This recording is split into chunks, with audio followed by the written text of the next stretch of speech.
Welcome to the Environmental Show. I'm your host, Chris Criscitiello. The Newton Conservators and the Green Decade Coalition are taking turns producing a monthly show on environmental issues of importance to Newton residents. The Newton Conservators are dedicated to preserving open space for public use and enjoyment. On today's show, we'll take you on a tour of Cold Spring Park, a public recreation preserve in Newton Highlands. Its 67 acres include woods, wetlands, wildflowers, ball fields, a jogging and exercise trail, a Tuesday farmers market, and some of the most beautiful natural scenery to walk through in Newton. Fortunately, the city acquired and started to preserve this area as public space back in the 1930s and had the foresight to retain its natural beauty. This aerial view shows Cold Spring Park in full greenery, just below Crystal Lake. Here's Beacon Street and here's Walnut Street crossing at the four corners. Here we are at beautiful Cold Spring Park. I'm lucky enough to have lived nearby for close to 40 years and walk here almost daily.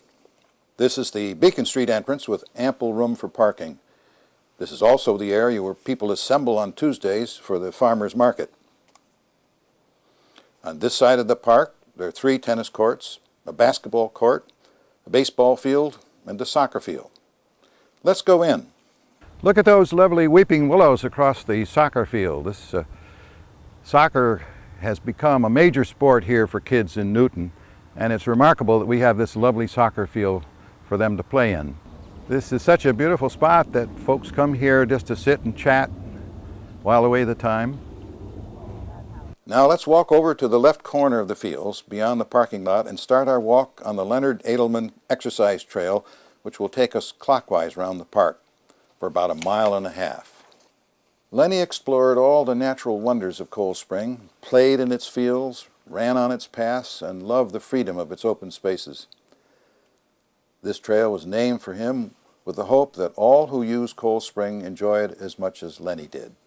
This is the beginning of the exercise trail. There are 18 stations, and the exercises are designed for all aspects of human physiology. We have exercises for cardiovascular fitness, flexibility, muscular endurance, and strength.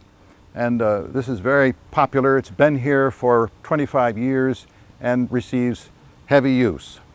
This is the first stop on the exercise trail. It's the apparatus for Achilles tendon stretching. And here's the leg stretch station, and beyond it, the balance beam. And here we are, right at the entrance of the trail that goes entirely around the park. We've just encountered Pam here, who's been running on the exercise track, and she tells us that she's been a long-time enthusiast of Cold Spring Park. How long ago did you start running here? I think I started in the early 80s with the Greater Boston Track Club. Yeah. We used to do workouts here. But you've moved away from this area. I now live in Colorado, and I'm just back for a short visit. But you took this opportunity to come back to an old haunt and run. Oh yeah, it's my favorite place to run, especially when it's hot. It's nice to see this spot remembered so fondly.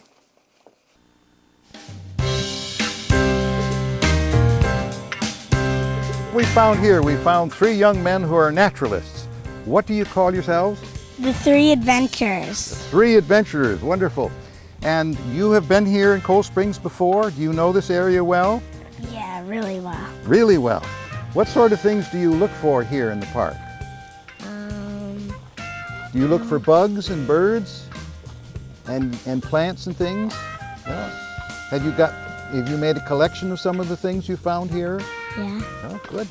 I see you have a magnifying glass in your hand. What do you use that for? To find bugs. To find bugs, okay. Do you all have your favorite spot here in the park? What's your favorite spot? Probably near a river off the paths, because there's a little bridge, and near the bridge we saw this little animal that sort of looked like a capybara. And that's my favorite spot. How about you? Have you seen any special birds today? Which birds have you seen? Blue jay and robin. Robins. Did you see any goldfinches? No? blueberries and robins. How about you? What's your favorite spot? My favorite spot is kind of like, I like off trail so I can find new things. What do you have in your little test tube there? Well, I have a little buttercup, some other flowers, and unusual plants. And I just really like to collect these. And When you go home, do you look them up in a flower book? yeah. Oh, good. Thanks very much, everybody. Aren't they good adventurers? Well, as they walk away, we're going to follow along just up the path and come to a beautiful spot. It's not surprising in a place called Cold Spring Park that there are some wetlands, and this is one of the larger wetland areas in the park area. This has been here for many years, and the level of water has been rising lately. You can see the dead trees in relation to that. This is an area also in which there's a fair amount of purple loosestrife growing, which is an invasive species that we're not happy about. This is a spot last year where for the first time I saw a red-bellied woodpecker nesting, and it's also a good spot in the spring to come to see the early arrivals such as the red-winged blackbirds, phoebes, other flycatchers. Here's some more wetland on the other side of the trail, and you can see the healthy fern growth on the bank across the way. This is another area where there are lots of warblers that come through in the spring. Good spot for birding. This is a field now where formerly there was a dump. I remember in the 1960s and 70s, the city had to clear out a fair amount of old junk before this vegetation could grow up again to replace it. In these trees up here, during the 1980s and 90s, there were nesting indigo buntings. But with the further growth of vegetation, those birds have abandoned the area, and we now have mostly goldfinches, sparrows, and butterflies here in this small meadow. I'd like to point out that here on the margin of this nice field are some trees of heaven, or ailanthus. That's an invasive species which is doing very well. You can see that its growth has extended all along the path here, and it's one of those species we worry about because it displaces some of the native trees and shrubs. But this is a nice area to stop and look at the wildflowers that grow here and to look for the unusual sparrow that might come through on migration.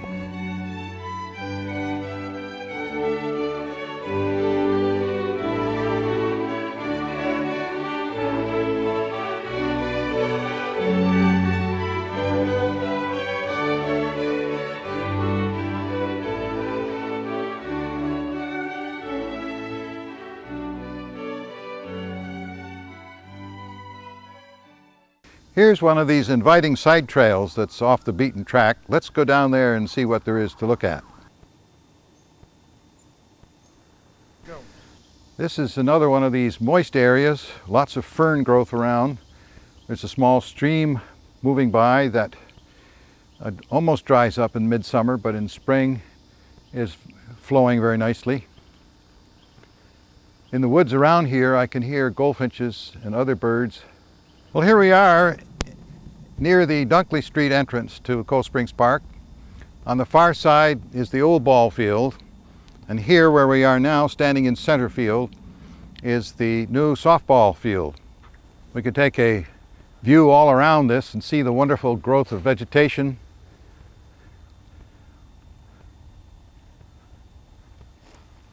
Gives you a feeling of being out in the middle of the wilderness, with all the streets nearby screened off by this wonderful growth of trees.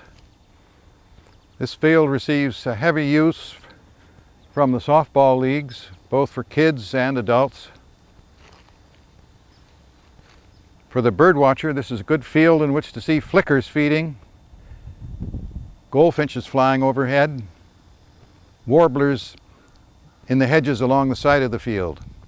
This open space here, where the old ball field used to be, is a very inviting place for skiers in the winter. There are lots of cross-country skiers that come down here and use the trails and go across these fields. All summer long, this edge of the field is awash with wildflowers and butterflies, and it's fun to watch during the season the succession of these flowers and butterflies that feed on them.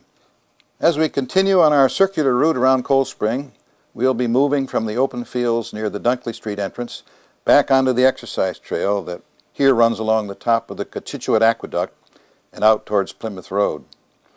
The aqueduct is no longer used to bring water, but this publicly owned right-of-way makes a wonderful pathway for so many people to enjoy. We've encountered another visitor to the Cold Springs Park. What's your name? Julie Levesque. And Julie, what draws you to this park? The fact that it's so woodsy. I grew up in Maine, and walking on Route 9 or the roads around here with the cars is just not pleasant, but walking in here, you could be anywhere. You could be New Hampshire or Vermont. It's just quiet and peaceful, and people that walk by are, they always smile and say hello, actually, and it's just a beautiful walk. It's got a couple hills, and it's just completely woodsy here. It's lovely. It's one of the cooler spots in this hot day in August, isn't it? Yes, that's actually true. The minute I walked into the woods, I thought, thank God I'm here, because it's steaming out there on the street. The pavement's no fun. And the ground's better for your feet, and it's just really great to hear the birds and to be in the nature. Do you go all around the park? I do. Yes, exactly. I walk the whole thing, sometimes twice, depending on. I live on the other side of maybe a 15-minute walk from here. Sometimes I drive and do it twice as opposed to walking in and out. So this is one of the ways you get your exercise every day? Yes, absolutely, yeah. Well, thanks very much. We're from the Newton Conservators, and we're very much interested in the preservation of parks like this and to talk to people who use them. Thanks very much. Great, thank you.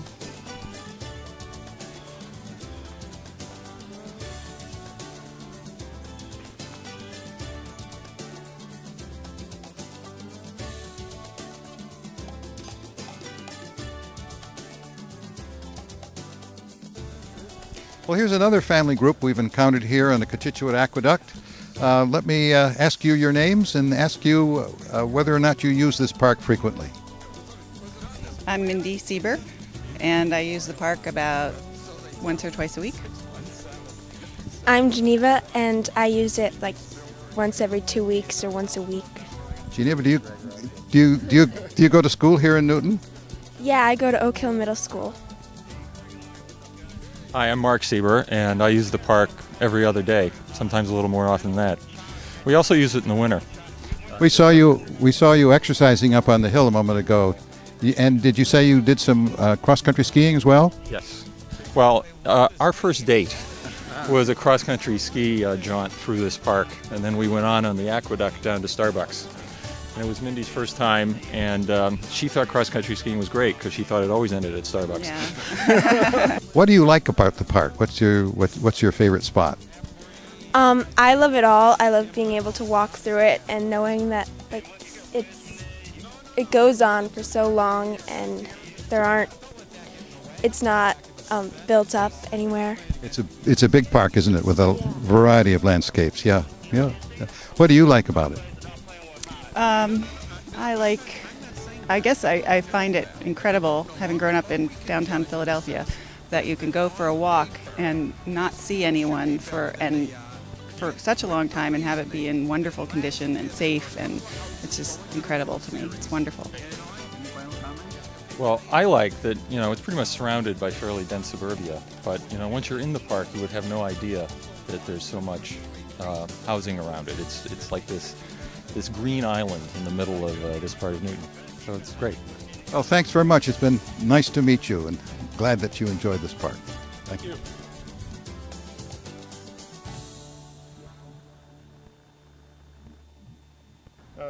We're standing on the Cochituate Aqueduct, looking down into a little vale here alongside the aqueduct. Each spring, from March through June, there's a pool of water there, and this area may in fact qualify as a vernal pool. We'll have to consult the experts with respect to that. It's dried up now, but it's one of the pleasant vistas that you see as you jog or walk along the aqueduct here. The aqueduct runs on out through the Plymouth Road entrance to Cold Spring Park. If you cross the street here, you could stay on the aqueduct path out of the park and on into Auburn Center. That part of the path is a lovely walk through some white pine forest and a nice spot to look for great horned owls roosting up in the trees. Or you can park here on Plymouth Road and enter the beautiful walking trail around Cold Spring Park that we've been exploring. We're going to continue on through Cold Spring Park through a beautiful wooded area on the west side of the ball field. Here are some of the exercise stations along the Adelman Trail. This is a step-up exercise. This is the sit and reach exercise, good for stretching your leg muscles and your back. And here's the parallel bar, great for strengthening the arms and upper body muscles. One of my favorite spots in this park is this grove of cottonwood trees. They're huge trees, give a remarkable amount of shade in this area. I don't know how they got here, but there are perhaps a dozen or more of these wonderful old trees. Notice the shaggy, thick bark, grooved bark, and these go up to heights of at least 75, 80 feet. Remarkable trees. It looks like people are over there exercising on the rings. Hi, I'm Chris Itiello. It's good to meet you. Glad to see you. So you're first-timers here in the park? We are, yes. First time on this path, anyway. We've lived in Woburn for 12 years. I recently moved to Newton Highlands, the other side of the park, and started exploring the park with my daughters. Oh, good. What do you like about the park? Nature.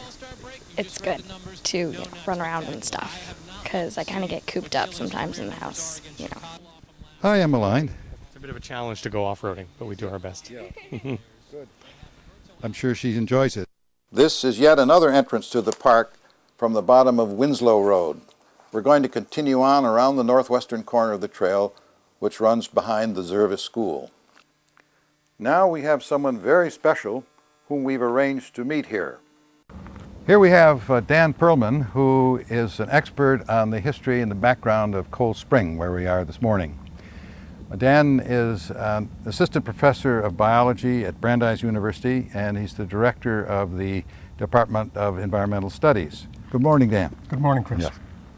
We have a spot here that I understand you have photographed over the years and through the seasons. Would you like to tell us about that? Sure. This is a spot that I've been coming to for about 4.5 years. It's just a few minutes walk from my house.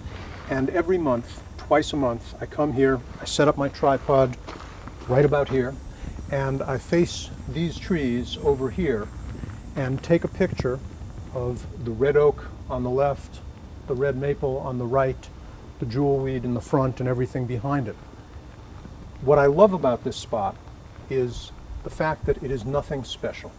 It's just an ordinary place in an ordinary set of woods, and yet by coming here twice a month, year after year, it has become very special to me. And the many people who walk by this place and see it as well and have seen me give talks about it, like Chris, I think it's become special to them as well. People will see me in the park and they'll stop me and say, "Oh, you know what's going on at your spot? I saw such and such plant coming up," or something happened. And so it's become a real place in the community where people connect with nature, and I know I have. And I've used my photographs of this one place in the woods with thousands of school children and adults at this point have watched my sequence of what happens through the seasons here, where I've picked up rare weather events such as July hailstorms, snowstorms in early October and March, and we've learned together how the seasons change and how weather affects nature here in the woods. So it's a very special spot to me, Chris. In this spot, early in the spring, there's just nothing but bare earth. And then some of the first things that come up there are 3 skunk cabbages coming up in the same spot every year. And shortly at that same time, basically, there are little violets. We see a few in here still, kind of buried underneath everything else. Shortly after that, we have the cinnamon ferns that come up. These are the remnants of those. And then we begin to have Canada mayflower, tiny, beautiful little things. The state flower, they come up behind. And then pretty soon we get the knotweed, and the main component here is the jewelweed, or touch-me-not, that comes up, and some years it grows as high as the top of my chest. So all of this stuff comes up in different waves, going and coming, and throughout it all, we have the red oak on my right, the red maple on my left, and a nice, lovely piece of poison ivy growing up here. Now, I see this through the seasons. I watch the green come up. I watch it go down in October. But now I'm starting to study the canopy. And so you take a look up at the trees and take a look at the canopy overhead.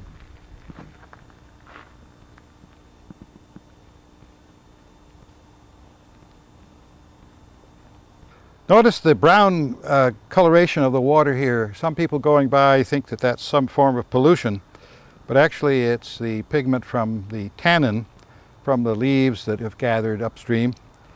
There's a fairly steady flow that you can see through here.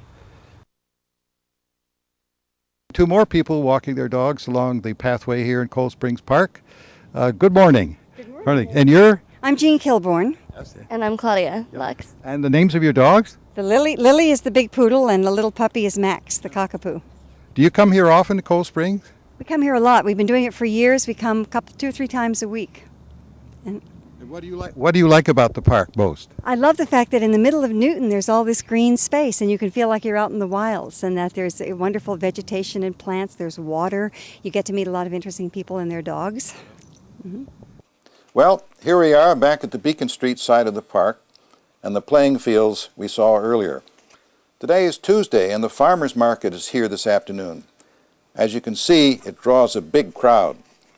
People like to wander through the farm stands and see what produce is in season that week and chat with their friends and neighbors. You can buy everything here from vegetables, fruits and flowers to jams and jellies, special vinegars, even chicken pot pies. And everything here is grown nearby in Massachusetts. This has become a real community tradition. Look who we ran into here in the farmers market. Our old friend Roger Swain. Roger, how are you? Well, it's great to be here. And you can see my Hawaii Farmers Market t-shirt. Have you been coming to this farmers market? I've been coming to the farmers market almost as long as this market's been going. Exactly. Why do people come here? Well, as I like to say, if you can't raise fresh vegetables yourself, the second best thing is to buy locally grown produce that was raised by people you can talk to. Roger, it's a great treat to run into you. A special person from Newton who knows all about good vegetables. Thank you. Thank you. Before we go, let's visit again with Professor Dan Perlman, who knows a lot about the history of this park. Answer me this question. What was this place like 300, 400 years ago? What changes have been wrought over time that's created this Cold Springs Park? What did it start with? Well, this area, as far as we can tell, has always been primarily wet. And the center of what we call Cold Spring Park today is still a very wet area, a swampy area. But what's fascinating is, if we look at the historical record, about 400 years ago, this was called Alcock's Meadow. And a meadow in those days referred to a low-lying, wet area without trees. So it would have had grasses and herbs and flowers, but it would not have had trees. Now, in the late 1600s, a small dam was put across what was then called Smelt Brook. Mm-hmm. That was what we now call Cold Spring Brook. And that dam created a pond at the site of today's Bullows Pond. And as the water backed up and could not flow out, it appears to have changed the hydrology here in Cold Spring, so that Alcock's Meadow was later called Alcock's Swamp, a wet area with trees. This is a map of Newton. What year was that? Well, you know, it's interesting. This says that it's the year 1700, but in fact, this map was made in the early 1800s. It's a recreation, and it's in many ways a terrible piece of map making. North is toward the bottom of the map, and there are a lot of problems. What's interesting about this map is that this refers to Alcock's Swamp. This is a street map from 1917. The city would have large atlases made of all its neighborhoods. And here we see Cold Spring Park, called Cold Spring Swamp. And if we look carefully, we can see the aqueduct. And we also notice that Cold Spring Swamp is owned by the Atlas Film Corporation. In 1917, there was a film company. It had its studios up at the top of the hill, near the top of what we today call Puritan Road. And they apparently not only had their studios here, they filmed films in Cold Spring Park. I've heard records that there was a film made after World War I, filmed in Cold Spring Swamp, about Blackjack Pershing, a famous general from World War I. By 1929, the Atlas Film Corporation was down to a small holding here, and some of the land was held privately, but then at the beginning of the 30s, Newton bought much of the land that today became Cold Spring Park. On our next Conservators show in February, Professor Perlman will give us a more in-depth naturalist view of the park. We'll see some of the beautiful photographs he's taken of birds, flowers, together with the changing scenery from season to season. In a later program, we'll tour Dolan Pond, view its beautiful setting, and take a stroll along its boardwalk. Here's a quick preview of scenes from that show.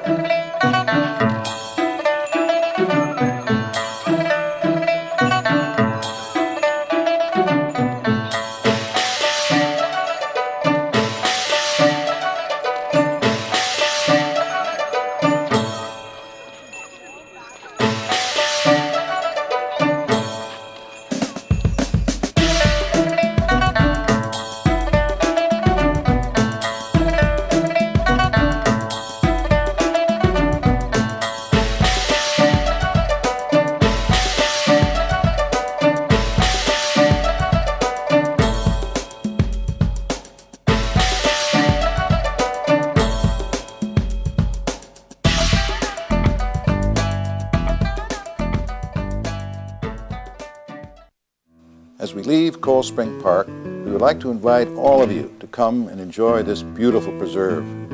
Come to walk, run, play ball, do exercises, shop at the farmer's market, or just while away the time in a beautiful natural area.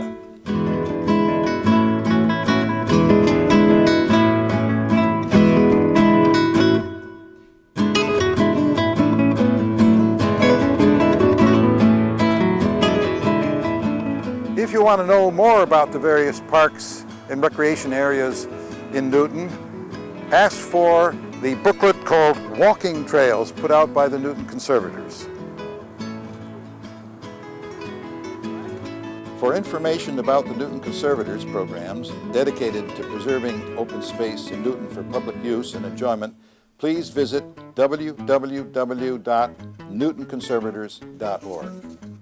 Our website has lots of information about the natural history of our Newton parks, together with all of its walking trails. It also has beautiful photographs and tells about the Conservators' activities. And remember, you can order our Walking Trails booklet online. It shows the trails in all the parks. Each episode of the Environmental Show is repeated for a month on Tuesdays at 11:30 p.m., Wednesdays at 11:30 a.m., Thursdays 4 and 7:30 p.m., and Saturdays at 10 a.m.